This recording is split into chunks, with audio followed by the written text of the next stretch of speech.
Hello guys, welcome to my new blog. તો ભાઈ મારે આજે કંઈ કામ હતું નહીં અને બહાર જવાનું હતું. તો ભાઈ અમારા ભાઈ આવ્યા અને એ કે ભાઈ નવું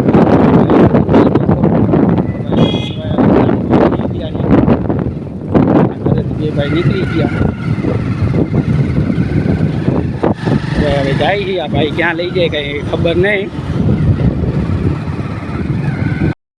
તો ભાઈ આપણે ભાવનગર હાઈવે ચડી ગયા છીએ અને ભાઈ કે પેટ્રોલ નખાવવું હોય તો ભાઈ આ મૈકાન પાટિયા પંપ છે ત્યાં જવા દે.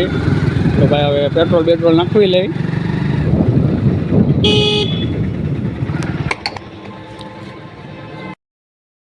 પંપેથી નીકળી ગયા છે પેટ્રોલ નખાવીને. અને ભાઈ આ બે મારા ફાઈન છોકરા છે, એ બે આપણી ભેગા આવે છે. હવે ભાઈ અમને ત્રણેયને ક્યાં લઈ જાય કંઈ ખબર નહીં. તો ભાઈ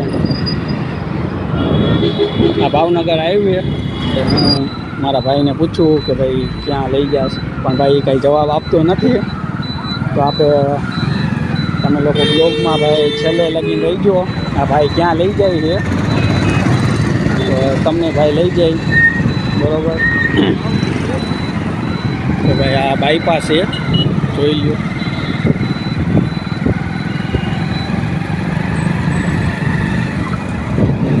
ભાઈ અમારે હવે ભાઈ ખબર નહીં મને ક્યાં લઈ જાય છે. હું ક્યારનું એને રસ્તામાં પૂછું કે ભાઈ ક્યાં લઈ જાશ કે પણ ભાઈ કાંઈ બોલતા નથી, ખાલી એમ કહે કે તું બેઠો રહે.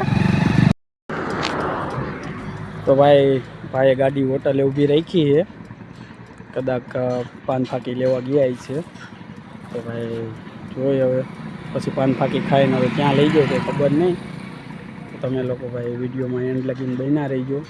અને ભાઈ વિડીયો ગમે તો ચેનલને સબસ્ક્રાઈબ ને વિડીયોને લાઈક કરી દેજો.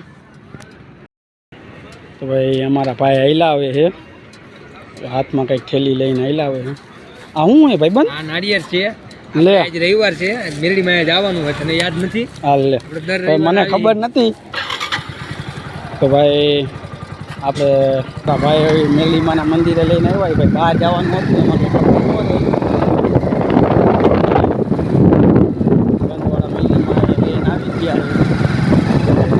દર્શન કરાવી. અને તમે લોકો જો અહીંયા આવ્યા હોય તો કમેન્ટ કરજો. તો ભાઈ આ બંધવાળા મેલીમાનું બોર્ડ છે, તમે લોકો દર્શન કરી લો. ભાઈ જોઈ લો કેટલા બધા પબ્લિક છે. ભાઈ હવે અહીંથી થોડુંક જ આગળ છે બંધવાળા મેલીમાનું મંદિર.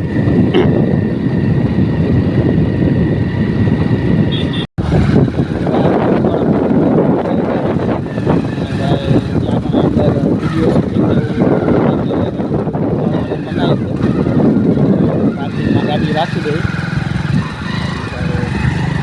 આ જોઈ લો, આ બધું પાર્કિંગ છે અને પબ્લિક જોઈ ગયો ભાઈ. તો ભાઈ હવે આપણે મળશે નવા બ્લોગમાં. ત્યાં લગીને tata, bye bye, thank you.